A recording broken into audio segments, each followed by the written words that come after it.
The Honorable Lawrence Patton McDonald.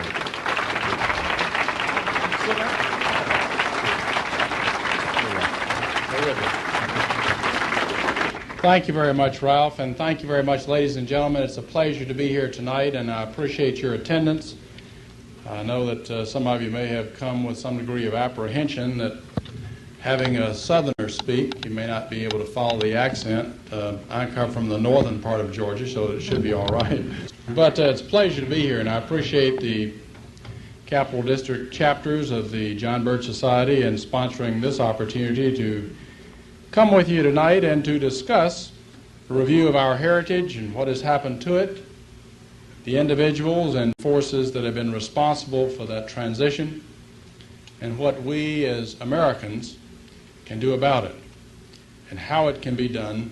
I certainly urge all of you to do your very best in restoring the system that was certainly the greatest system the world has ever seen. We just finished our bicentennial period a few years ago, and it was a time of celebration, a time of parades, a time of festivities and cleaning up of many of our streets and small communities, renovation. But going back to the period and trials of 1776 and their endeavors, we find that they were groping in the initial years trying to find a proper form of government, a government that would hold not only for their time but for future generations. Our founding fathers initially formed a government that might be considered too far to the right on the political spectrum under the Articles of Confederation. And the Revolutionary War was fought under that particular system or form of government. Our first president was a Mr. Hanson. And after the Revolutionary War, our founding fathers came together again to try to form a more perfect union. And in their second endeavor, scrapped the Articles of Confederation and moved to form a constitutional republic.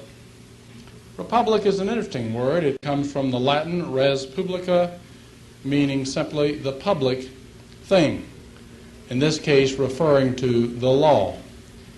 Our system of government, right and wrong, would be based upon the law and not the judgment decisions of men. Most governments down through the ages, right and wrong, has been based upon the judgment decisions of men, whether it's the Politburo or the Council of Bishops or the Dukes or the generals of a Genghis Khan or the priest of a Pharaoh. But our system was to reject that view that right and wrong might change from one particular council to another. Instead, our citizens would live under a very difficult form of government to maintain, that based upon law, or a constitutional republic, our law being, of course, the United States Constitution. Thomas Jefferson had an interesting observation and I think a warning for future generations when he said, yes, we did produce a near-perfect republic, but will they keep it? Or will they, in the enjoyment of plenty, lose the memory of freedom?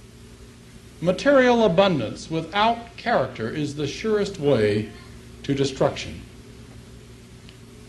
Our form of prosperity was to be based upon what we term the free enterprise system. It's a concept of capitalism, of competitive capitalism.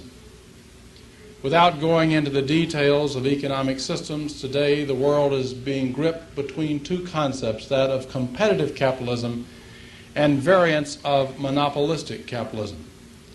But our founding fathers intended very clearly that ours was to be a free enterprise system, meaning simply that the government would stay out of the marketplace, stay off of your back and out of your pockets.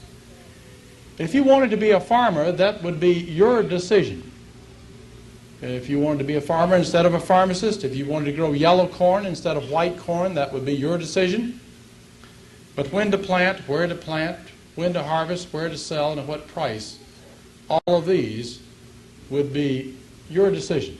With regard to the public economy or the public concepts of the spending of government, there was a debate in the early years between some in our leadership ranks who felt that it would be reasonable that national debts, a debt is not such a terrible thing. Europe had been gripped with the philosophies of a John Law that had led some people to believe that you could create prosperity. And there were some of our founding fathers who perhaps felt that there would be merit in the government trying to stimulate prosperity. But our founding fathers settled on the view and upon the objective of keeping the government out of debt and allowing the people to create the prosperity and allowing the people to move at their own pace.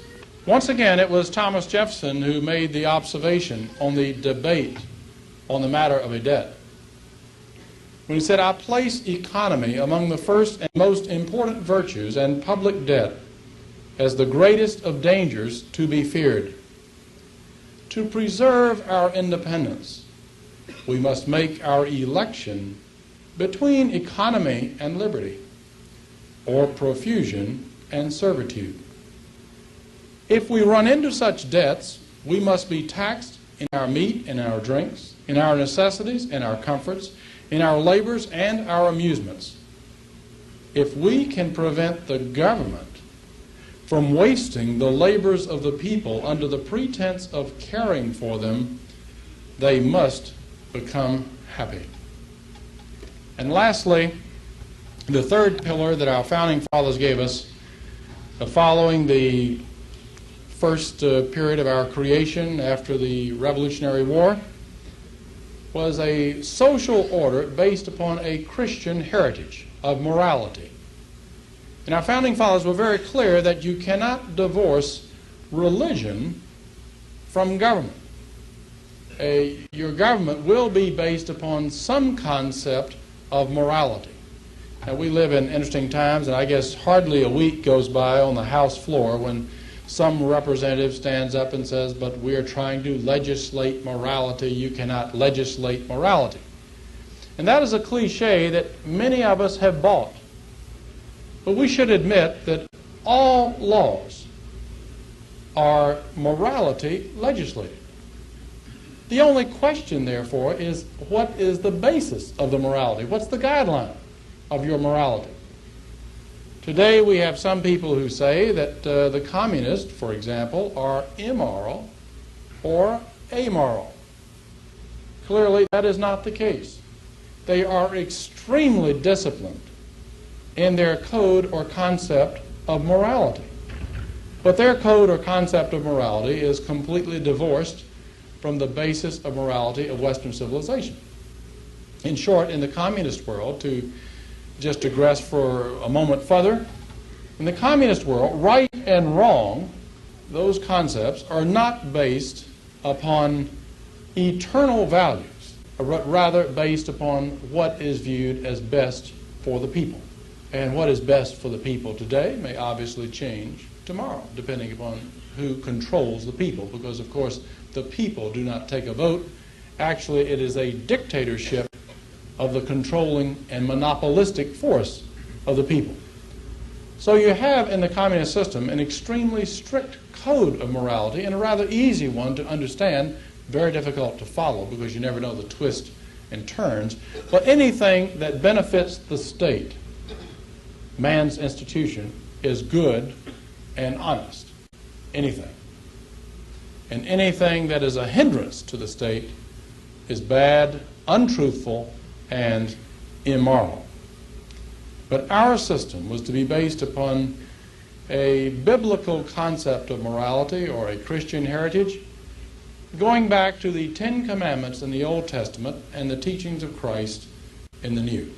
The general philosophy of our founding fathers, as we emerged into the 19th century, was that the function of government at the federal level was to protect and not provide.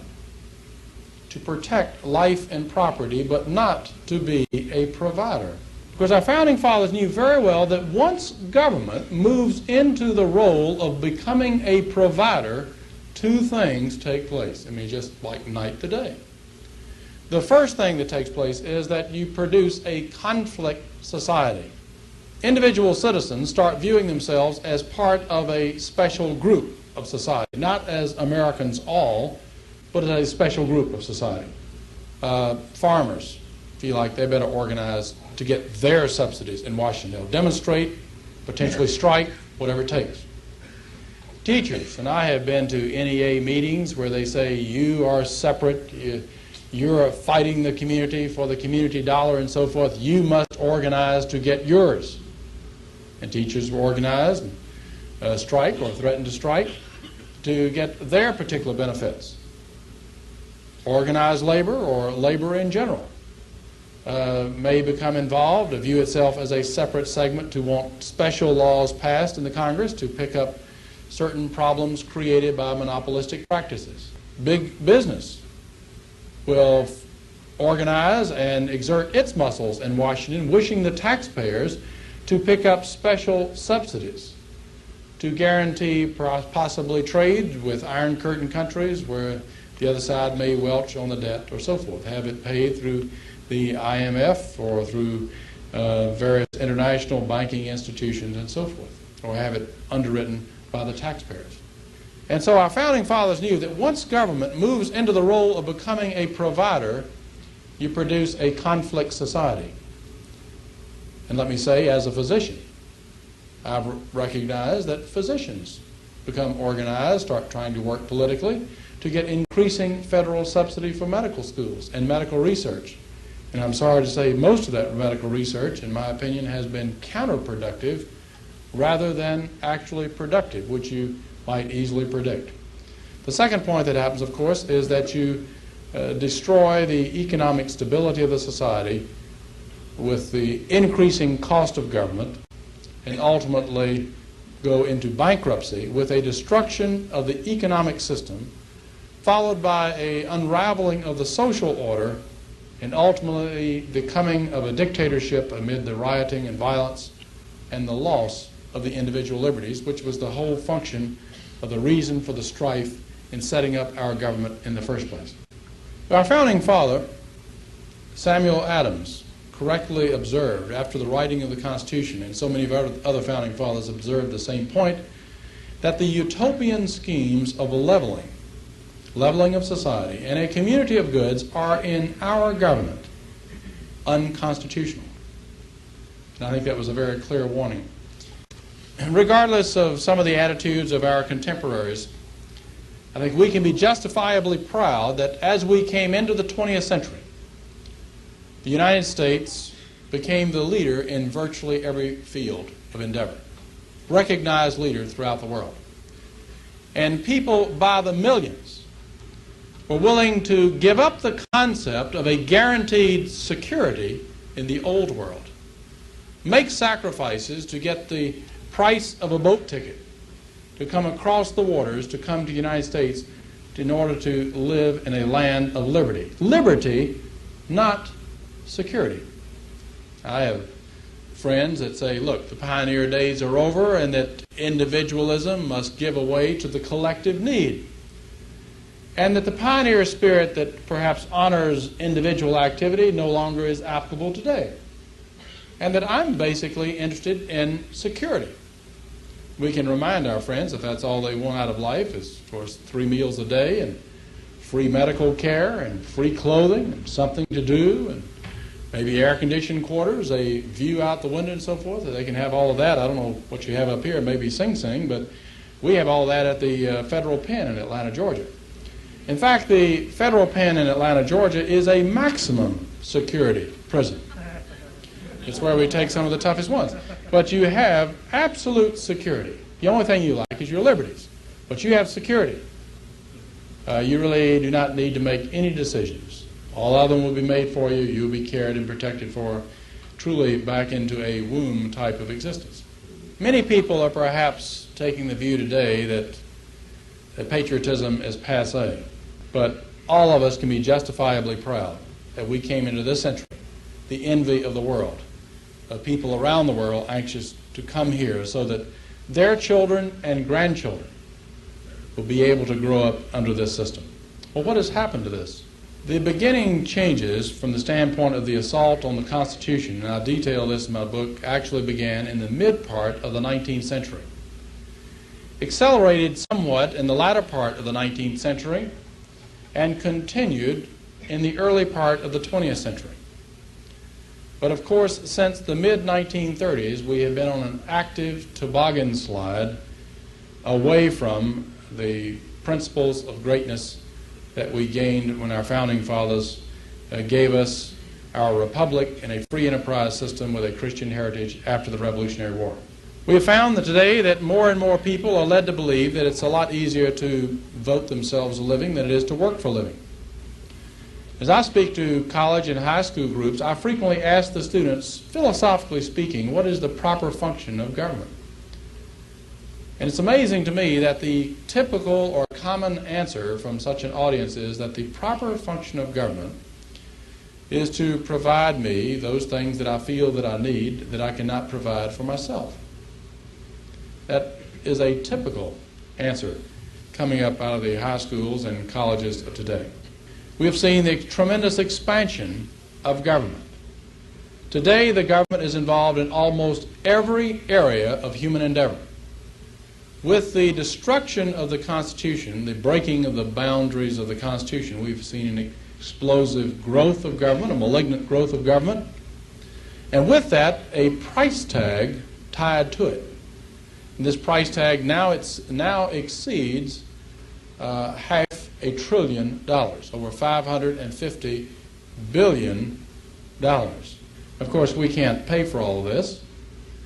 We do not dare in Congress come and ask the taxpayers to pay the full bill, so we have continued deficits.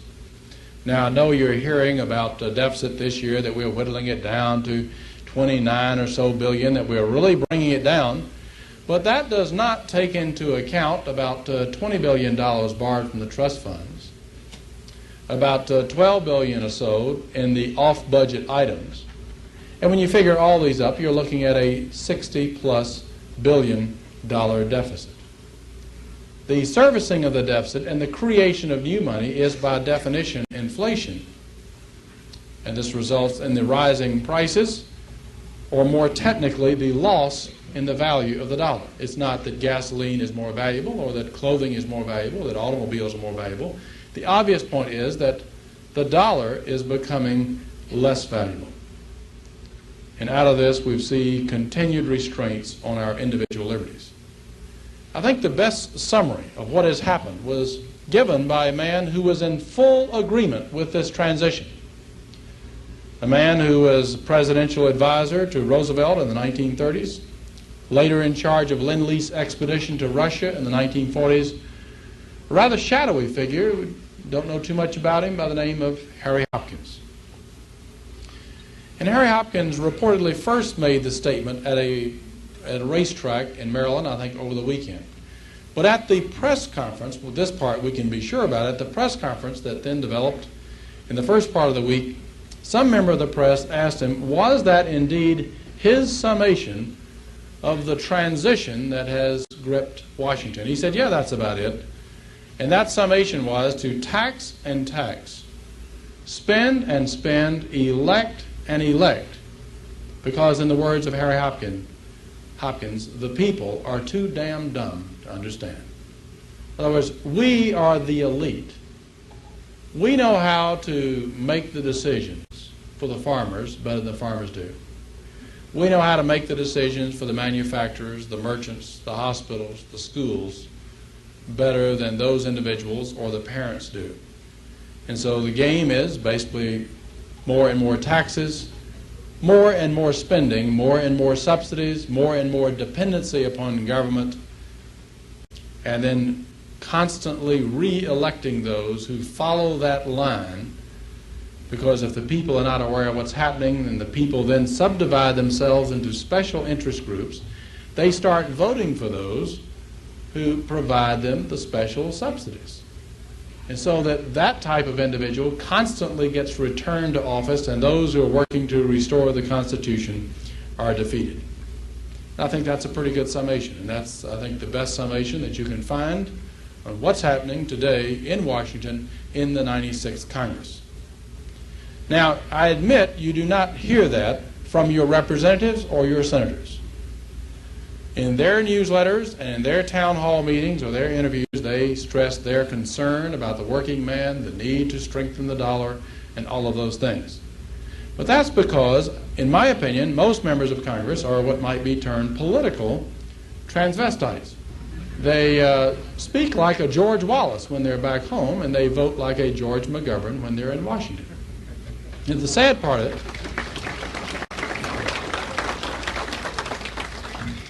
it is, of course, we allow them to get away with this. Well, what has this particular trend brought us in this quick review that we're having up to the present? First, it has brought us the greatest debt in the history of the world, greater than all the other nations of the world combined. The debt now approaches 800 to 900 billions of dollars. It's really an academic debt in a sense, because the true debt is in the range of $6 to $7 trillion. When you figure all the commitments made by the government and money not in the till that you would have to figure as a businessman from an actuarially sound accounting method, the actual debt is in the range of $6 or $7 trillion. The debt, if parceled out on a per capita basis, would be about $150,000 per man, woman, and child in America. It has brought us our inflation that, of course, is sophisticated thievery. I say sophisticated because the average American is unable to understand the process. In fact, the typical American is apt to blame the businessman, blame the farmer, blame the labor union, or blame someone else. Remember the last time that the prices went up in the early 70s, and the housewives went out and picketed supermarkets? If they had been smart, they would have been picketing their congressional offices. And so many people have been led to believe that what we thus must have are, of course, wage and price controls. And wage and price controls have never worked in the history of the world. Indeed, they cannot work if what you mean is lower prices and economic prosperity. If what you mean is more power being transferred to a centralized government, yes, wage and price controls always work. But they were tried in the Babylonian period. They were tried by Emperor Huang in China. They were tried by the Emperor Diocletian in the Roman Empire period. They were tried during the French Revolution and so forth. I mean, with the penalty including death for anyone who violated the wage and price controls. And indeed, they do not work because you are treating the symptoms, rising prices, and not the disease, the expansion of the money supply. Politicians, of course, love wage and price controls because it brings more power to the government and increases their authority, or the bureaucracy's authority, over the individual affairs of the Americans or the citizens of any particular country. We've seen the great debt that Thomas Jefferson feared.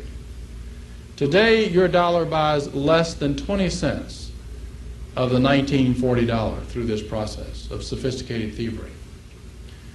The greatest monetary authority in the world, in my opinion, Dr. Franz Pick, has pointed that the true dollar is about 8 cents of a $1940.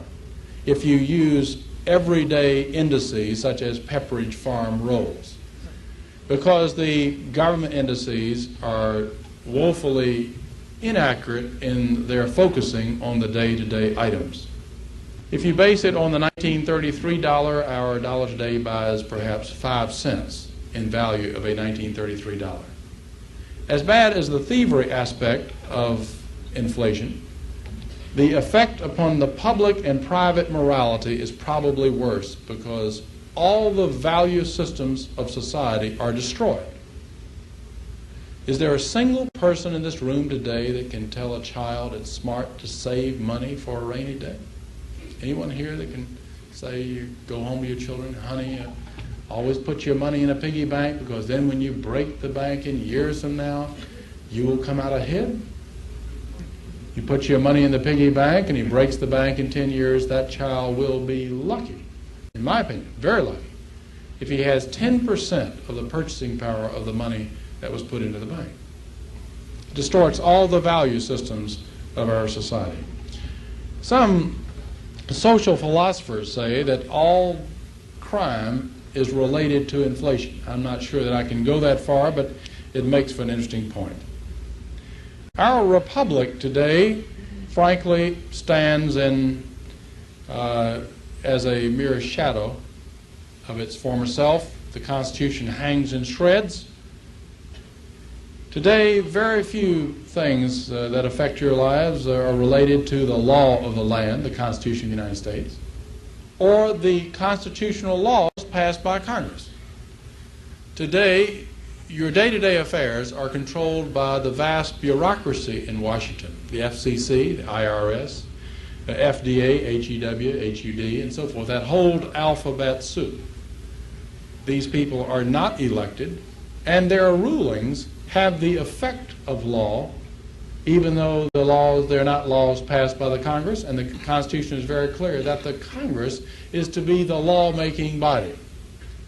But we have seen that illegitimate growth and outgrowth of the executive branch, the bureaucracy, which today has become 98% of the federal government, completely bypassing the whole intent of the Constitution. And it was William Simon in his book that said the redistribution of wealth from the productive citizen to the non-productive citizen has become the principal government activity. Indeed, that's true. When he wrote the book, about 54% of our budget was involved in what was termed transfer payments. Transfer payments, of course, is the nice-sounding term, the euphemism, for using the policing and taxing powers of government, of taking money from those who earned it and transferring it over to those who did not. Today, it approaches 60% of our federal budget. I'd like to point out that that's exactly the opposite of what our founding fathers intended. Samuel Adams once again said the utopian schemes of leveling in a community of goods are in our government unconstitutional. Our Christian heritage also has been greatly transformed. I think many ministers have been put to sleep under another cliche, that being that we must have a separation of church and state. Now, I strongly believe in a separation of the institution of church and the institution of state. But in our Constitution, it states that Congress shall pass no law respecting the establishment of a religion or prohibiting the free exercise thereof. Many people quote the first part of the sentence and leave off the second part of the sentence. But it's of interest to note that the Constitution states that Congress shall pass no law. It said nothing about an individual state. You'd be interested in knowing that after the Constitution was ratified, there were states that had a church-state relationship. I think in Massachusetts, they had the Congregational Church, had a church-state relationship with the state of Massachusetts. Virginia had the Anglican Church and a church-state relationship. Both of them phased that out, but it said that Congress shall pass no law respecting the establishment of a religion or prohibiting the free exercise thereof. But under the cliche that you must have a separation of church and state, we have seen a separation of religion or a religious basis of morality from the foundations of American law. And so in the 20th century, increasingly, we have seen a shift from a biblical basis of law or morality that is transferred into law into humanism as a form of morality. And a lot of people, well, what does humanism mean? We can turn just a minute. We'll be quoting Arthur Schlesinger Jr. But many of our leaders have pointed to the new concepts that have gripped our leadership. And in this case, humanism means simply that you're taking the world and kicking God out of the universe and replacing God with man. So therefore, right and wrong, the guidelines for man and man's institution of society would be based not upon any eternal values, but rather whatever satisfies man. Whatever satisfies man or man's institution, in this case, government. It was Karl Marx who said, humanism is Marxism and Marxism is humanism. Now, I don't agree with Karl Marx on many things, but he was absolutely correct on that. And I would say that perhaps 80% of my time as a representative in Washington is spent dealing with legislation that would be classically viewed by our founding fathers as unconstitutional. Very clearly the case up until, say, 1936. In 1936, there was a transition of the philosophy of our Supreme Court to where the guiding philosophy was no longer that of constitutional law, but rather a transition into social law. Social law being no longer what the Constitution says, but law based upon what the judges think is best for the people. Once again, a humanistic view. And we're finding that so many of our laws, once again, have a humanistic background to them. And fortunately, about a year ago, on August the 22nd, 1978, the IRS placed in the Federal Registry proposed rules changing affecting the tax-exempt status of private schools, particularly church-related schools. And this has caused many ministers to wake up to their responsibility. While they have been saying we must have a separation of church and state, the whole basis of our government has been undermined from a biblical basis of morality to that of a humanistic basis. In the area of foreign policy, in my lifetime, we have seen some interesting changes. Lenin died in 1924, but before his death, he paraphrased and summarized a philosophy of world conquest, which is as follows. First, the conquest or taking of Eastern Europe. Second, the masses of Asia. And third, the encirclement of the last bastion of capitalism, the United States of America. We would not have to attack, he felt, but rather it would fall like overripe fruit into our hands. Following the chaos and destruction of World War I, we found that the communists were able to take over a land base in what had been known as Russia, and then they moved to conquer many surrounding countries, independent countries, Azerbaijan, Georgia, Ukraine. Extended that conquest to the Baltic nations of Latvia, Estonia, and Lithuania during and following World War II and immediately before World War II. And as a result of the conferences, Tehran, Yalta, Casablanca, as a result of the conferences, at the end of World War II and in the immediate years following, were able to solidify the Eastern European area as part of the Soviet Empire. By the end of 1950, 49 and 50, the great mass of Asia, China, had fallen to the communist hands, and we have seen more recently Southeastern Asia, Cambodia, Laos, Vietnam, fall increasingly under the communist orbit. Today we find Cuban troops, proxy troops, storming up and down in Africa and also in the Middle East, being led and commanded by Czechoslovakians, East Germans, and Soviet generals. We have found this year the transfer of a once staunch ally in the Mideast, Iran, into what I believe very clearly will prove to be a transition state of chaos under Khomeini, as it is being carved cleverly out of the Western civilization bloc on the road to becoming part of the Soviet Empire.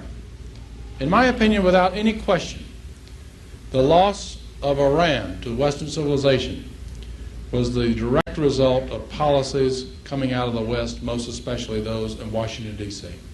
We have seen in the Western Hemisphere the capture of the island of Cuba as a Soviet base. As today we have Soviet troops, we've had, number one, Soviet advisors and trainers of military groups that have been there since the early 60s. But more particularly for the last 3 years, there has been an infantry, mechanized infantry unit of approximately 3,000 men separate from the advisors and trainers that have been operating as a separate Soviet unit. What they're there for is a matter of conjecture. Some of the best people believe that they're there to protect nuclear weapons, that they have not trusted the Cubans with that particular mission. Peru is the second country in the Western Hemisphere to be receiving Soviet arms, the approximately 500 Soviet T-54, T-55 tanks, Soviet SAM missiles, Czechoslovakian howitzers, and Soviet supersonic fighter attack aircraft are now in Peru. This year, after a long sought-after drive, we have seen the Panama Canal transferred to the pro-communist government under the dictatorship of Omar Torrijos in the area of Panama. This year, we have seen the transfer of strongly pro-Western, anti-communist Nicaragua into the communist orbit under a Sandinista coalition that very clearly is becoming openly a pro-Castro, pro-Soviet state, as Nicaraguan children are being flown now for training in Cuba, and over 1,000 Cuban teachers are now in Nicaragua. The most recent information that I have coming just this week that there are now more than 1,000 Russians in Nicaragua. And we were being led to believe by our media and by many people in responsible places that that was going to be some type of a move for freedom from the dictator of Anastasio Somoza, forgetting the fact that Somoza was elected in open elections, internationally inspected elections, in 1974 for a 6-year term.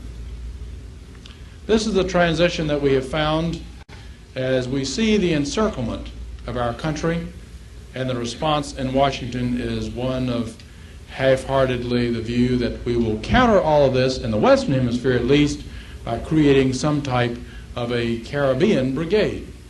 What they're going to do, I don't have the foggiest idea, because if you're going to come down on the side of the pro-communist faction, as in Nicaragua, and I wonder what would happen when the terrorism increases in El Salvador. It's my personal view that El Salvador will be in the pro-Soviet bloc by December, and Guatemala possibly as early as this time next year.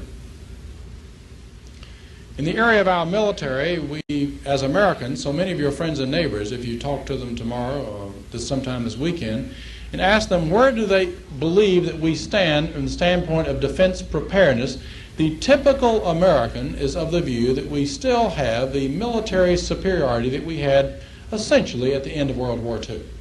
Unquestioned superiority, greater than any enemy or potential combinations of enemies.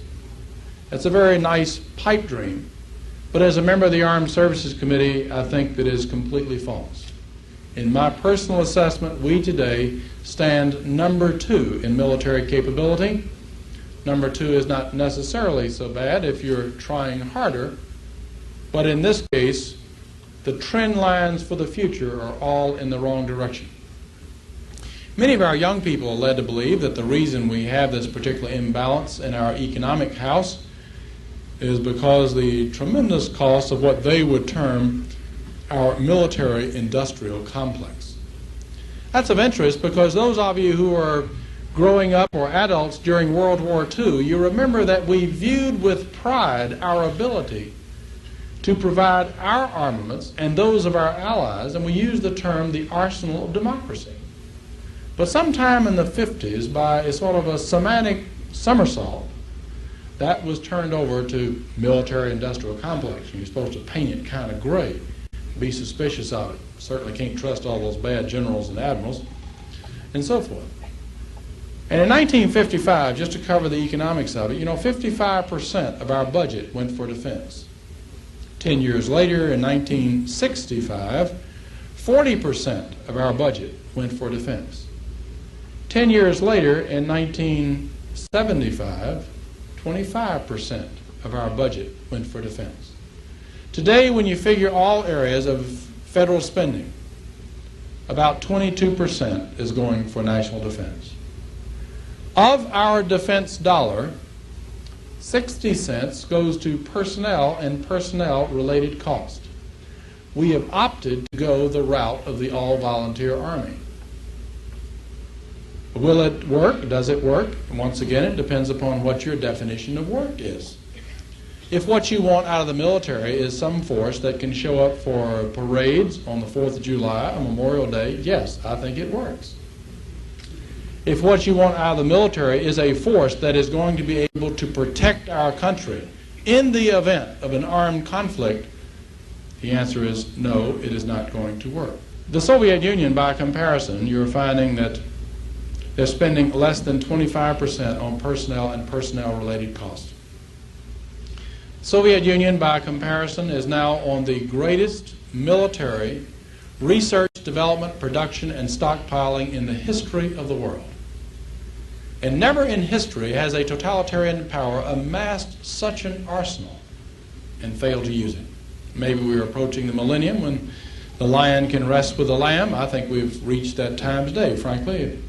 As Tom Anderson says, if you're willing to pitch a new lamb into the lion's cage each morning, you can at least start out the day with the lion and the lamb together.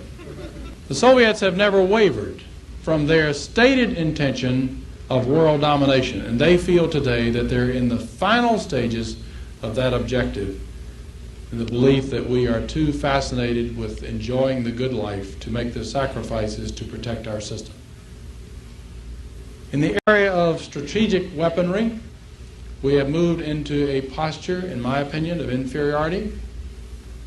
In the area of missile-firing nuclear subs, it's about an imbalance of 3-2 in favor of the Soviets. When you figure all naval craft, naval ships, the imbalance is between 5 and 6-1 in favor of the Soviets. When you figure the defensive aircraft of fighter interceptors, the imbalance is in the range of 8-1 in the favor of the Soviets. When you figure defensive radar capability, the imbalance is approximately 50-1 in favor of the Soviets. When you consider chemical warfare, the imbalance is in the range of at least, once again, 50-1. But since the period of Robert McNamara and the Kennedy administration, we were led to place our trust in a new concept of national defense referred to as mutual assured destruction. It has the interesting and fascinating acronym of MAD, or MAD. Many of us felt that was most appropriate. I personally thought it was pretty good. But under mutual assured destruction, the concept is this. We both have gigantic weapons of destruction, and if they attacked first, we will still have the capacity to bring so much damage to the Soviet Union that they would not dare do so. And if they were to attack, we could then still attack back and destroy so much of their population and country that it wouldn't be worth it. Their population, therefore, would act as a hostage against a surprise attack. We would not make a surprise attack because the Soviet Union would have enough weaponry to come back at us to destroy our country and population, and therefore our population would act as hostage, and therefore the concept of mutual assured destruction. We then moved to phase out one weapon system after another. Skyboat weapon system. We moved to ultimately cancel the B-1 bomber, hold back production of the neutron bomb, and so forth. And we have now seen that the Soviets not only caught up with us after the tremendous gap in our favor in the 60s, but have now surpassed us. Well, the concept of mutual assured destruction might have some academic value. In theory, you could argue about its merits, except that they have decided to upset the equation by setting up a very aggressive civil defense program. Since the Cuban Missile Crisis, all buildings of the Soviet Union have been equipped with a shelter program, and they have made the test and made the provisions to protect their industry. Under this basis, a population and an industry can survive a massive attack, and they are certainly being led to believe that. We, of course, have dismantled our civil defense, what remnant of a civil defense program that we ever had. In the area of internal security, tremendous changes have taken place in recent years. Many of you may be led to believe that that really is not an area that you need to show much concern about, because after all, we have, don't we, the Subversive Activities Control Board, we have the Attorney General's list of subversives, we have the Internal Security Division of the Justice Department, we have the intelligence units of metropolitan police forces, we have counter-subversive, counterintelligence units of the armed forces. The Congress is certainly looking after things because we have the House Internal Security Committee, the Senate Internal Security Subcommittee, and of course we finally have the FBI and the CIA. Today, all of those items that I have mentioned have now been abolished, with the exception of the FBI that has been markedly cut back in the area of internal security. Terrorist support groups have no surveillance over terrorist activity support groups, and those that do have surveillance are pitifully few, and frankly are some of the kooky fringe groups and not some of the large radical ones that could be of so much damage. I think we're standing on the verge of a tremendous outbreak of terrorism in this country, and we will be naked before the onslaught because we have almost no surveillance or capability to combat such a problem. In a quick analysis of the budget, we have approximately 60% is in the area of transfer payments that our founding fathers clearly viewed as unconstitutional. About 22% is in the area of national defense, and the third largest area of the budget is simply the interest on the debt that is now costing us at a rate in excess of $1,500 per second, 60 seconds to the minute, 60 minutes to the hour, 24 hours a day around the clock. From the high of World War II and respect around the world, Americans then became bogged in the quagmire of Korea and the policy of a no-win war in Korea, and then finally the Vietnam War that split Americans, divided families, which was not only a stated no-win war, where both President Johnson and Secretary of Defense McNamara stated that victory is not the objective, but we pursued a policy of aid and trade to the enemy, ultimately shipping over 650 items to Russia and Eastern Europe, including radar parts, gun cleaning solvents, jet engines, diesel engines, compressor engines, mountains of foodstuffs, mountains of technical instruments, medical supplies, and so forth.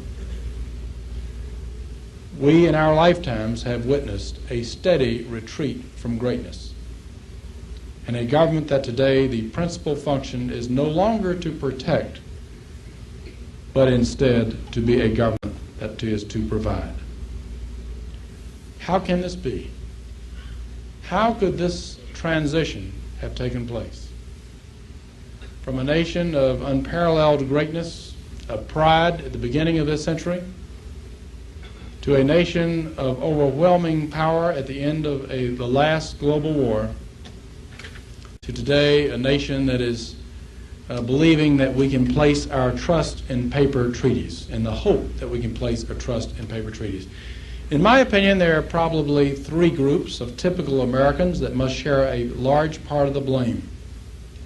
The first group would be that segment known as the American news media, the media, because I think they have many times moved to editorialize the news and to keep our people ignorant and sometimes apathetic regarding trends in this country. So many of the graduates of the schools of journalism have been led to pursue advocacy journalism, not reporting the news, but editorializing the news. The second group, in my opinion, that must take a bow for the area of the blame would be members of the legal profession. Now, we have in the Congress some very fine lawyers, constitutional lawyers who are worth their weight in gold. We have very few. Most members of the House and Senate are lawyers, but we have very few constitutional lawyers, in my opinion. I think so many lawyers were trained to understand the principles of our republic, but were led to desert those principles and have become very actively trained in the art of compromise, of plea bargaining, and so forth, and are masters with words and phrases, but have lost sight of the principles that made this country great. I think a third area of blame would have to rest with another major segment of our communities, that opinion molders being ministers.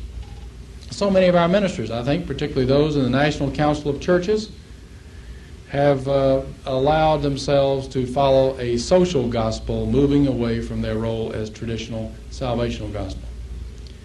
We have a segment in the world, of course, that's been actively pushing for this objectives of transition in the globe. Of course, a communist segment. I think that they have had undoubtedly some successes. That group believes in Marxism by revolution, bloodshed and violence. There are those, however, that have been tremendously powerful and successful, in this country especially, who believe in Marxism by evolution, but not revolution. And this group had its founding in England at the latter part of the 19th century. Beatrice and Sidney Webb, George Bernard Shaw, and others were active in the formation of the Fabian Socialist Society. And you have on the book table the book by Martin, The Fabian Freeway, an excellent volume covering the development of the Fabian movement. Those who believed in a Marxist society, but by evolution rather than revolution. And they were able to capture the prime ministership of England by the early part of the 20th century and correctly assess the point that the success of a transition throughout Western civilization would require a capturing of the major institutions in the United States, not England. And we saw a shift from England to this country, capturing the schools of economics, of anthropology, sociology, targeting in on the schools of law to change the basis of our law from that of constitutional law to social law. I think the Fabians would have to take a blame, a lot of it related to citizen apathy. It's not that 51% of the American public believes in socialism or believes in surrender of our sovereignty. I think the problem has been that 95% of our public has been fascinated with enjoying the good life. Now, there's nothing wrong with enjoying the good life, providing you also, as individual citizens, are willing to exert the responsibility of protecting the system that allows the good life to be possible. I think we've been preoccupied with changing black and white TV to color TV or getting out to the lake or the head of the crowd this weekend. And we have been apathetic to our responsibilities. This can be summarized with the development of the lack of an informed electorate, contributed to by the loss of leadership in our communities.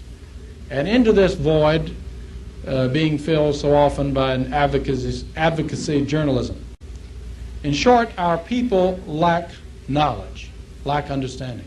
There's nothing new about this.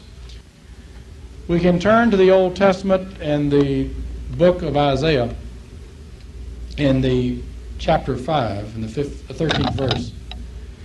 And here is the prophet lamenting the fact that the people in his lifetime being led off into captivity, losing their freedoms because they lack knowledge. Therefore my people are gone into captivity because they have no knowledge.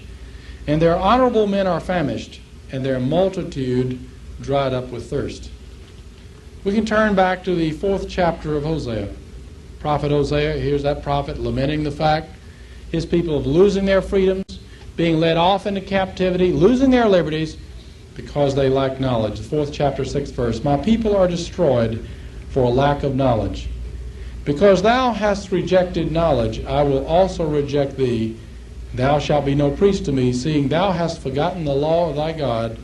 I will also forget thy children. These are all various things in which so many of our friends and neighbors have played a part in the apathy, or in some cases just simply the lack of an informed electorate. But I think a tremendous part of this transition, what might be normally termed the general rot that takes place in any civilization that we must guard against, that is always present. And Oswald Spengler in his book, The Decline of the West, points to the natural trend of civilizations perhaps going 600 or 700 years. But we are looking at a particular civilization that is making a transition in slightly over 200 years, a very rapid transition. And how can this be? I think it is very clearly because individuals and groups in high places have worked to bring it about. This morning it was my pleasure to be on an interview program with one of your radio stations here in Albany. And you know from the title of the talk is A Conspiracy in Washington. And the particular announcer for the interview said, well, are you saying that there is a conspiracy? Well, yes, that's what I'm saying, but unfortunately, to many of our friends and neighbors, when you use the word conspiracy, it tends to shut off the thinking process. It's sort of a mental cybernetic bullet that goes into the brain and short-circuits the thinking and creates an emotional response. They are led to believe that, oh, you're talking about, well, you know, the Green Hornet, or perhaps you've been reading Sax Rohmer's books on the Fu Manchu, a conspiracy to control the world, and so forth, and how silly can you be? But we are led to believe that those things cannot exist. But yet, if you have a relatively small number of individuals working together quietly or privately to bring about dangerous or evil objectives, that by dictionary definition is a conspiracy. We can go back to the early part of the 20th century and the founding of the Council on Foreign Relations, being led by the man who was the background force during the Woodrow Wilson administration, Edward Mandell House. And when he gathered together with him 5 bright young men in Paris to set about the organization that would become the Council on Foreign Relations, the most powerful organization in America today. 5 bright young men, just law school graduates of John Foster Dulles, Allen Dulles, Christian Herter, Walter Lippmann, and Norman Thomas. And each of these, of course, blossomed out into separate areas of major endeavor. By the late 1930s, the Council on Foreign Relations had largely captured the Department of State of the United States and had been able to set the post-war policy. And in short summary, through the writings of Edward Mandell House and others, the basic drive is to phase out national sovereignties on the road to a global government or world government objectives. Arthur Schlesinger Jr., a historian, American historian, and key figure in the Council on Foreign Relations, writing in the Partisan Review, the May-June issue of 1947, in an article entitled The Future of Socialism in America, Arthur Schlesinger Jr. stated that, quote, although it has been kept a secret from the readers of the liberal press, we in the Policy Planning Division have been proceeding along these lines for some time. And then he went on to outline that our basic policy, our hidden policy, has been to transform our government through a series of contrived new deals steadily to the left on the political spectrum. And through a concept of benign containment, we allow the communist world to mellow and thus to be able to merge in the vital center, in his term, the vital center of the socialist left. And in fact, Mr. Arthur Schlesinger Jr. wrote an entire book on the subject, entitled The Vital Center. And he said, this is our objective. Now, we have had to keep it a secret from the American public because they're not very sophisticated about it. They believe in beer and bowling alleys and things like that, and we're the real thinkers up here, and we're working this objective. They wouldn't understand the natural tendency. There is a natural tendency of the Americans to want to hit the Soviets with everything we've got, and we must restrain that. In fact, in this, Arthur Schlesinger Jr. said, quote, should any of the reactionaries in the buffer states decide to exert any of their obsolete prerogatives, we must not succumb to an anti-Soviet crusade. Now, I'll admit that's rather oblique language, but translated, should any of the buffer states decide or become free in the satellite nations, we must not help them. We must allow them to be reconquered. Because after all, if the objective is a merger into a global society in the vital center of the socialist left, it's very inefficient to have some nation spinning off and becoming a freedom-loving nation of individual liberty. Then you just have to go through the process of recollectivizing them all over again. So you can't do that. We must not succumb. He also, in his writings, pointed out that we in the Policy Planning Division have rejected the absurd myth of any salvation through a Christ on the cross believe that whatever there will be or is to be will be the result of man and man's technology. That, of course, is pure definition of humanism. I think many Americans were stirred in 1956 when the people of Hungary rose up to become free. And they were free for about 7 days. And I know that many of you perhaps asked yourselves, why is it that we could not recognize the new government of Hungary? Why is it that we couldn't get the wheels turning in our State Department time to say, look, we recognize this government, we recognize its sovereignty, and you stay out? Well, a lot of people say, well, you know, nothing moves very quickly in the State Department, and it just takes a long time for the bureaucracy to get going. We just never got it going. We could recognize Castro before he even got to Havana. We then flew him to Washington and paid him twice the price for Cuban sugar as compared to the world sugar market. We could do that just like that, but we could not recognize the people of Hungary. What we did was worse than non-recognition. Hungary was free for 4 days, and our State Department sent a secret telegram to Tito, which could be delivered to Khrushchev, to the Soviets. Telegram read as follows: the government of the United States does not look with favor upon governments bordering on the Soviet Union antagonistic to the Soviet system. Well, of course, that's really all that Khrushchev needed to know. Within 48 hours, to mobilize 5,000 tanks, 250,000 men, and crush Hungary. 1968, the people of Czechoslovakia rose up and to throw out the Soviets. Secretary of State Averell Harriman stated, it is not with our policy to interfere because Czechoslovakia is within the Soviet sphere of influence. We can turn to the 1950s in the Reese Committee hearings on the foundations. And Norman Dodd, who is the counsel for the Reese Committee hearings, decided to get together in a prior testimony meeting with Mr. Gaither of the Ford Foundation to kind of go over some of the ground rules and plans for the coming testimony. Mr. Gaither of the Ford Foundation was coming to testify. And Norman Dodd was shocked to hear from Mr. Gaither the statement, well, we in the foundations, in the large foundations, we have been proceeding along the basic secret directives that our function is to change the social, political, and economic system of the United States to where it can be comfortably merged with that of the Soviet Union. Norman Dodd was shocked, said, you can't be serious. Are you willing to come up in testimony and say that? Gaither said, don't be silly. I would never say that in public session. You would find that very interesting quotation and background in the film strip The Insiders, and in the particular packet that those of the hosts, the chapters of the John Birch Society, the $5 packet, that particular film strip, the soundtrack to it, by that I mean the text to it, and the footnote for that is in there. It's a letter from Mr. Dodd to Howard Kirshner. More recently, it's going to be a whole chapter in a forthcoming book by Mr. William McElhaney, and I think it's going to be a great help. Well, later on in the 1960s, early in 1962, former FBI man Dan Smoot wrote the book The Invisible Government. It was not the first book to be written. I think Mary Davidson wrote a book of the secret government of the United States. It was not an easy book to read, not one easily passed around either.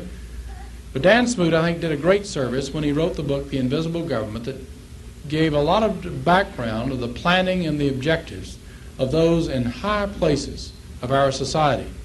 The dominant force in government, the dominant force in the cabinets, the dominant force in finance, in the media, in the foundations, and in the educational institutions of a relative handful, less than 2,000 Americans, who have come together in the organization, the Council on Foreign Relations. In the 1960s, a member of the Council on Foreign Relations wrote a very weighty volume entitled The Tragedy and Hope, Professor Carroll Quigley.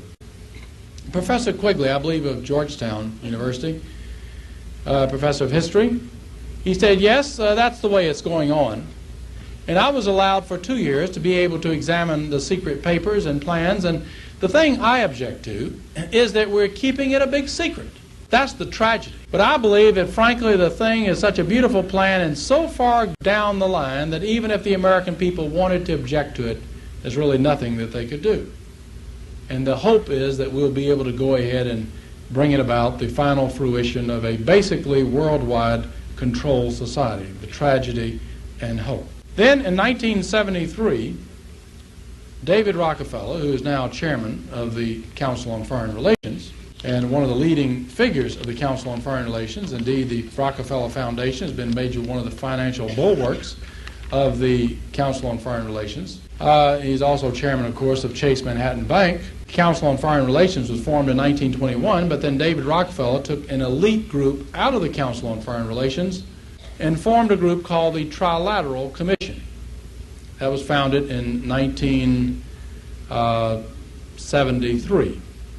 The executive director of that was a rather obscure professor named Zbigniew Brzezinski. It's trilateral because it refers to people in the Orient, principally Japan, in North America, principally America, United States, and in Europe, principally West Germany, hence the term trilateral. You're looking at an organization with perhaps about 180 American citizens as members. It has evolved into sort of a super elite of the Council on Foreign Relations in the current administration. Indeed, liberal magazines were shocked to realize after the 1976 elections that, well, perhaps they had been tricked. They thought Jimmy Carter was simply another populist candidate, sort of a homespun liberal, corn-tone liberal, if you wish, and that would be a game sort of along the Hubert Humphrey mold. But then suddenly they realized that indeed the Trilateral Commission is the Carter administration. One of the individuals that was brought into the Trilateral Commission early in its founding was a rather obscure governor from the South, James Earl Carter. But then after the election of Carter, it's interesting to note that you have Vice President Mondale, member of the Council on Foreign Relations and Trilateral Commission. Zbigniew Brzezinski, National Security Advisor, head of the National Security Council, member of the Council on Foreign Relations and Trilateral Commission. Cyrus Vance, Secretary of State, Council on Foreign Relations, Trilateral Commission. Harold Brown, Council on Foreign Relations, Trilateral Commission. George Brown, who was the Chief of Staff, Council on Foreign Relations, Trilateral Commission, and Stanfield Turner, CIA Chief, Council on Foreign Relations. You have in the Department of Energy, Sawhill, Council on Foreign Relations, Trilateral Commission. Schlesinger, Council on Foreign Relations, and currently Duncan, Trilateral Commission. You have in the Treasury, you had first Blumenthal, Council on Foreign Relations, Trilateral Commission, and now Miller, Council on Foreign Relations. In HEW, you had Califano, Council on Foreign Relations, Trilateral Commission, and Harris, now Council on Foreign Relations. EPA, Train, Council on Foreign Relations and Trilateral Commission. UN Ambassador Andrew Young, Council on Foreign Relations, Trilateral Commission, and McHenry now with Council on Foreign Relations. Federal Reserve, Arthur Burns, Council on Foreign Relations, Trilateral Commission. Miller, Council on Foreign Relations, and now Paul Adolph Volcker, Council on Foreign Relations and Trilateral Commission. When you start moving into key people in the media, CBS, NBC, and ABC, the New York Times, Time Life magazine, and some of the so-called investigative reporters, you quickly begin to realize how the game is being played to reshape our policy. There are a relatively small number of members of the House and Senate who are members, a relatively small number in the House, but in the Senate, you have the following members who are now past or present members of either Council on Foreign Relations or the Trilateral Commission. Aberesk, Anderson of Minnesota, Baker, Bye, Bellman, Bielenson, Biden, Brooks, Bumpers, Byrd of West Virginia, Cannon, Chase, Chafee, Childs, Church, Clark, Cranston, Culver, Danforth, DeConcini, Durkin, Glenn, Gravel, Hart, Haskell, Hatfield of Montana, Hatfield of Oregon, Hathaway, Hayakawa, Heinz, Hodges, Hollings, South Carolina, Huddleston, Inouye, Jackson, Javits, Kennedy, Leahy, Long, Magnuson, Mathias, Matsunaga, McGee, McGovern, McIntyre, Metzenbaum, Morgan, Monahan, Muskie, Nelson, Nunn, Packwood, Pearson, Pell, Percy, Proxmire, Rubikoff, Regal, Roth, Sarbanes, Sasser, Sparkman, Stafford, Stevens, Stone, Talmadge, and Weicker and Williams. And you begin to realize that, that while you're not having much discussion in the press about how the game is being played, why the transition has occurred in our lifetime away from national sovereignty, solvency, and economics, and for a traditional heritage based upon eternal values. Well, what can be done about this? I think very clearly we can all recognize that changes in our society come about as a result of actions in Washington. Washington is divided into three branches of government: the executive, judicial, and legislative. And I've already mentioned that we've had sort of the illegitimate growth of the executive, the bureaucracy. But officially, we have those three branches of government.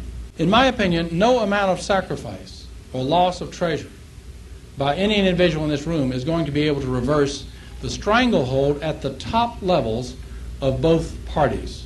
In my lifetime, regardless who is president, it has been an individual who has been willing to go along with this trend towards international and not national objectives. And I don't think that's going to change in 1980. It may be moderated somewhat, but that stranglehold is almost complete. In the federal judiciary, symbolized by the Supreme Court, no amount of sacrifice by any person in this room of time or treasure will be able to reverse in 1980 or 1981 the stranglehold of the philosophy of social law rather than constitutional law. That will come about when we have a transition of members in the Senate and also a president who would handle appointments based upon an allegiance to the Constitution. This brings us by default to the Congress, and in my opinion very clearly, the Congress is the key.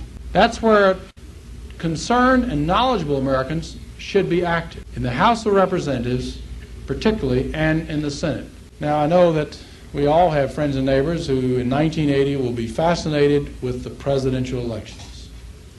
And for 2 weeks, they'll put a bumper sticker on their bumper, and they'll be discussing the presidential election. And it's very easy to do that.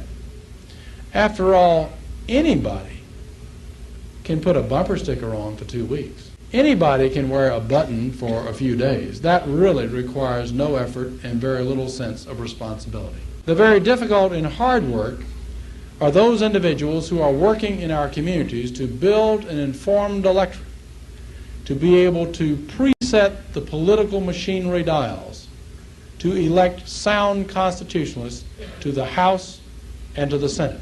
Now, I'll give you a quick assessment. It's my own, the House.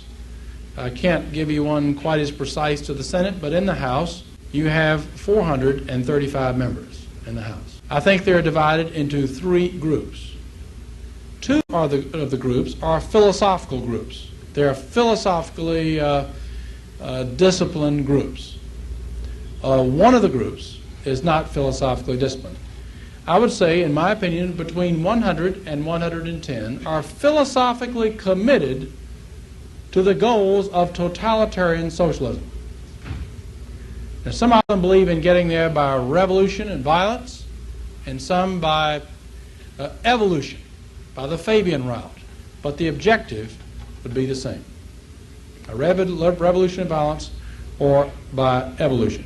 Now, these people look like politicians and act like politicians, in the sense that they will show up for the 4th of July parade, send out newsletters, smile, shake hands, and so forth. But if you look at their voting records, you can see that they're not susceptible so much to letters or pressure, that they are voting in accordance with a particular allegiance or philosophy. Now, there's a second group, ideologically committed, perhaps 35 or 40 people who are committed to the views of limited government, a restoration of the Constitution, balancing the budget, restoring our faltering defense, and restoring, in short, the American dream. The committed constitutionalists. Now, they may look like politicians and act like politicians. They will show up for the parades and wave at the fair and shake hands and so forth, send out newsletters. But if you look at their voting records, they're pretty heavily committed to a philosophical review, regardless of the pressures, even if it means their defeat. Most members of Congress, of course, are in neither group. They fall about a 300 block category. They're not dedicated totalitarians, and obviously they're not dedicated constitutionalists. They're simply dedicated to getting reelected. And they're willing to go whatever it takes on any given vote to getting reelected. And if they perceive that the country is demanding a particular direction, they will get out and move in that direction. If they perceive, however, that it's going the other way, they'll go the other way. And this group is perhaps earmarked by the inconsistencies of their votes. On a philosophical point, they will be on both sides of the issue if you carefully examine their records over a period of their stay in Congress. But Congress is the key. Because in our district races, particularly the House of Representatives, it is not so heavily controlled by the news media. And individuals working in the communities on a day-to-day basis, going out door to door, and finding out who the concerned people are and building an informed electorate. That's the key. I think without that building of an informed electorate, the cause is hopeless. The result of that is getting sound people as your representatives in the Congress. But the first step is the electorate. The Congress is a reflection of what goes on in the living rooms of America. It's totally illogical to expect to have a knight in shining armor riding a white horse slaying dragons in your behalf if your friends and neighbors don't care. This Sunday when you go to church, you might ask the person sitting next to you who is the representative from your district. You'll find surprisingly that many people do not know. Perhaps one person out of 30 can give an accurate definition of inflation. Perhaps one person out of 50 will know how their representative voted on any two bills this Congress, or the last Congress for that matter.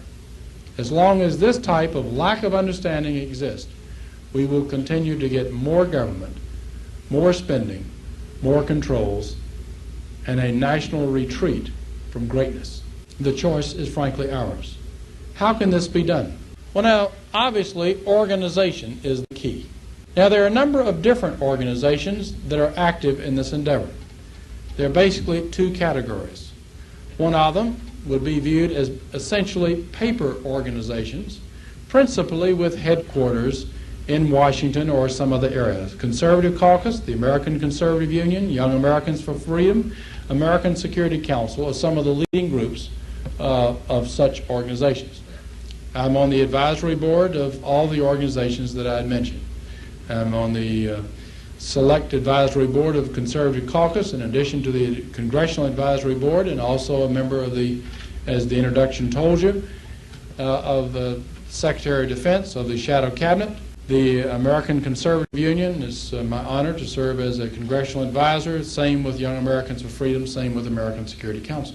These organizations are essentially paper organizations in the sense that the constant mailings go out soliciting funds and your support so that they will be able to do a particular function at the home office, wherever that home office is. You send in the money, they will get the pamphlets, put on the stamps, and send out the material in your behalf. Some of them have fairly large paper memberships, but they are indeed those paper memberships. It's sort of an inverted pyramid with the work being done at the home office level, and the function of the so-called member is to send money to the home office. The second group I would mention would be the John Birch Society, the sponsors of this particular meeting tonight. The John Birch Society is different, even though they have similar concerns and similar intentions. The John Birch Society is different in that it is like a standard pyramid with the base at the bottom. The Society's head office is in Belmont, Massachusetts. Each member receives a monthly bulletin. And the work is done by the individual members throughout the country. The petition gathering, the sending out of letters to representatives, to senators, letters to the editor, what have you, having speakers in and setting up ad hoc committees. Probably the most effective ad hoc program of the John Birch Society has been that of TRIM, meaning tax reform immediately, the acronym of tax reform immediately, trying to separate those politicians where there is a distinct difference, the rhetoric back home from the record in Washington. And I think most of you are familiar with Trim Bulletins, but the Society is the only organization that is able to put legs under its literature, because its program is at like a standard pyramid where all the others are the inverted pyramid. That's the difference between the two concepts. The second difference is that all of those that I mentioned have arisen out of a concern for what might be termed the problems that we have reviewed tonight. All the others that I have mentioned over the past years have basically felt that the transition was due to stupidity in Washington, to ignorance in Washington, and to the normal rot of civilization. It's just due to natural causes, and we just need to get enough people to understand, beat them over the head, and then they'll change and turn around. The Society is different in this sense, that the Society over the years, and let me say it has really taken its lumps for it, has tried to say, wait a minute, yes, there is stupidity. Yes, there is ignorance. Yes, there are many politicians just out there as self-promoters, just love to see their names out in lights, and are just simply self-promoters, and they will go the way of the least resistance. Sure, most people who are doing the damage probably fall in one of those categories. But at the same time, we do have, in this country and in Western civilization, those organizations and individuals which are working to phase out national sovereignty, phase out free enterprise economics, phase out a biblical basis for morality into a one-world global order, a conspiracy.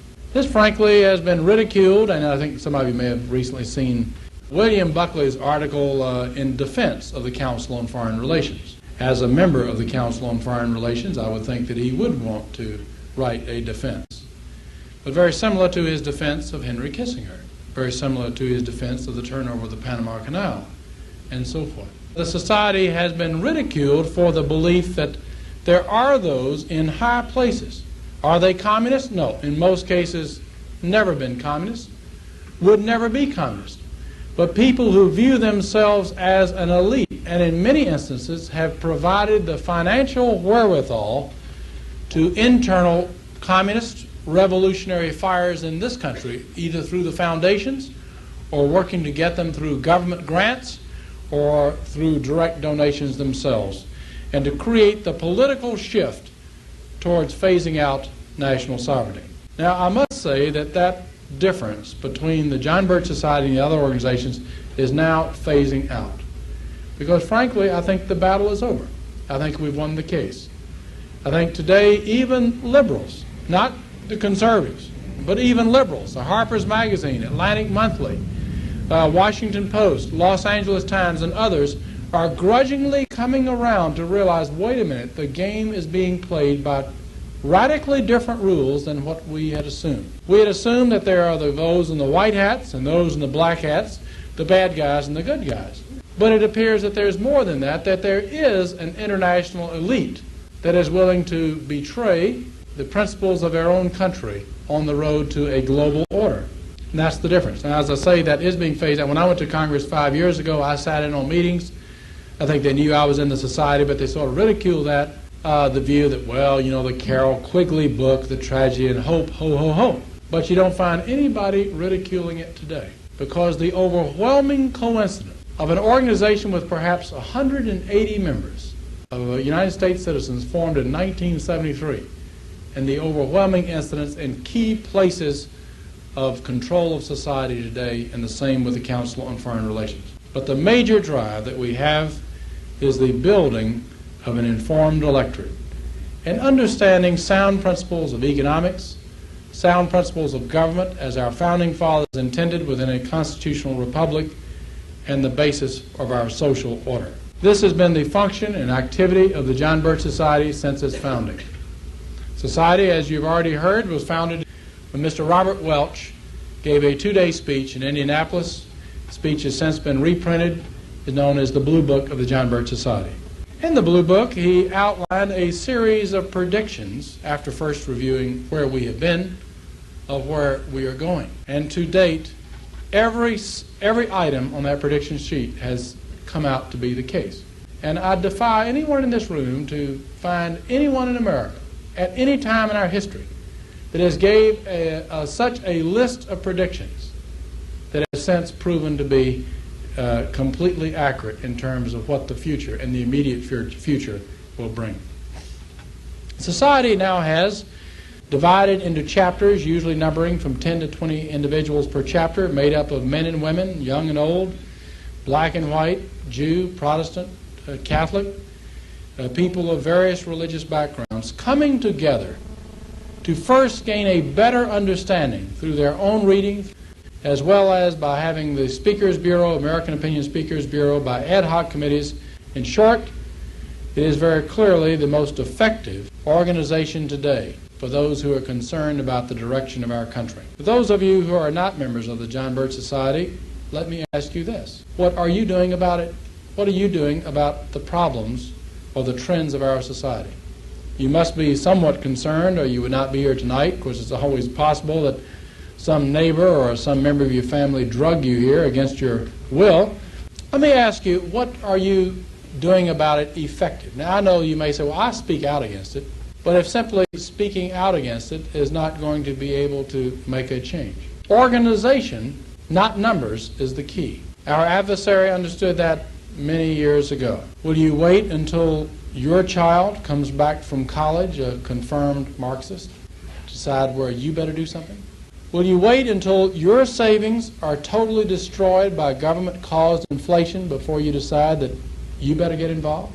Will you wait until you lose a loved one in the next no-win war type of conflict? I think most Americans, when faced with the firm reality, will say no, that they're not willing to do that. But I know that intellect may control a decision, but your emotions will control your action. In the packet, I know it's in the packet, I believe, is a membership blank in the John Birch Society. It's in the packet that was passed out when you arrived.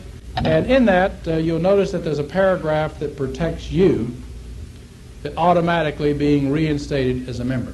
There's also a paragraph in there that protects the society should there be someone that wants to join for the purpose of coming in and destroying the John Birch Society. Where we have such an individual, on a rare instance, we simply wish them well and give them their money back on any money paid in advance. But I think most individuals who speak out, what they're really saying is, you know, I'm kind of reluctant to accept the personal discipline of an organized effort. The financial commitment of any member is within all of our abilities. The time commitment of a monthly chapter meeting is within the ability of every person in this room.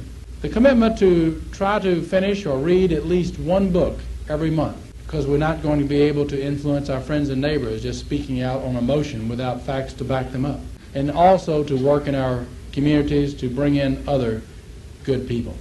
This is the challenge in a program that can win and make the difference. Many members of Congress and in the Senate who are no longer there or say that they were defeated because of the activities of the John Birch Society. Now, the Society is not a political organization. It does not endorse or contribute to any party or candidate. I'm a member of the National Council. I've never received a cent from the John Birch Society, and I should not.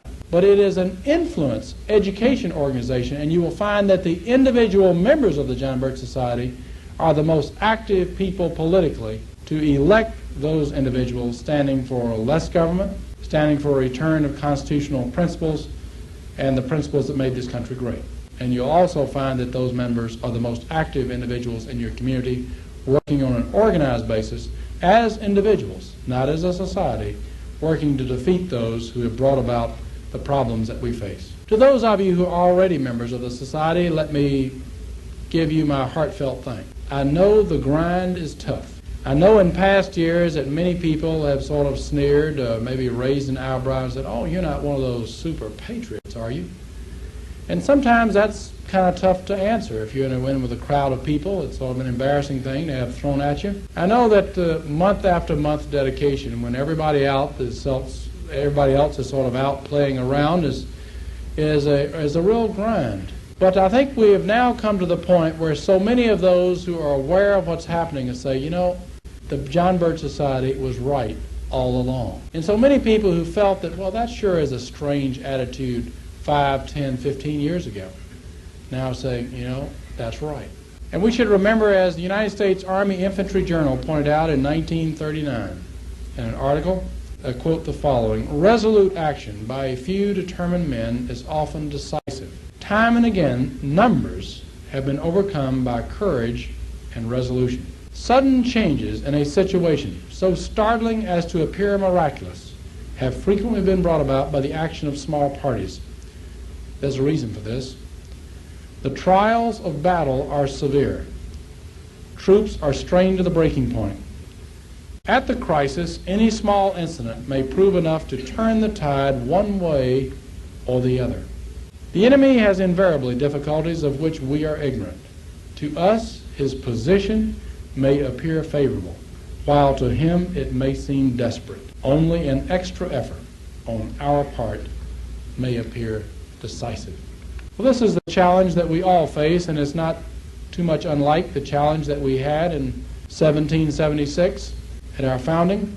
When those 56 men came together and to set forth the principles of Americanism, pledging the belief that we as free men receive our blessings from a creator, divine creator, not government, and that our right to our life, liberty, the pursuit of happiness, and in the Constitution they added the right to own private property as unalienable rights, our founding fathers said, coming from God.